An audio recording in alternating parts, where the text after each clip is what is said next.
અમદાવાદમાં એએમસીની બેદરકારીથી એક વ્યક્તિનું મોત થયું છે। વિપક્ષ નેતા શહેજાદ ખાન પઠાણે એએમસીને આડે હાથ લીધા છે। વરસાદમાં પણ શહેરમાં ખોદકામ બંધ નથી થતું। તારીખ નક્કી કરી હોવા છતાં આજે પણ અનેક ખોદકામો ચાલી રહ્યા છે। વરસાદને લીધે અને એએમસીની બેદરકારીના કારણે 3 લોકોના મોત થયા છે। ઓઢવ, દરિયાપુર અને નિકોલમાં 3 લોકોના મોત થયા છે। જવાબદાર અધિકારી સામે તાત્કાલિક એફઆઈઆર કરવામાં આવે તેવી માંગ કરાઈ છે। अहमदाबाद म्युनिसिपल कॉरपोरेशन के आईएएस कक्षा के अधिकारी इस मामले पर अपनी चुप्पी क्यों नहीं तोड़ते?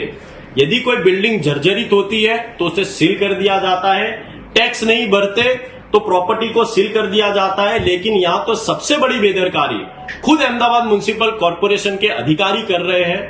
कांग्रेस पार्टी ये मांग करती है कि ओढ़व, निकोल और दरियापुर वाले मामले में जिनमें बरसात के कारण 3 लोगों की मृत्यु हो गई, ऑफिशियल जो कंसर्न अधिकारी है उनके खिलाफ तात्कालिक एफआईआर करने में आए।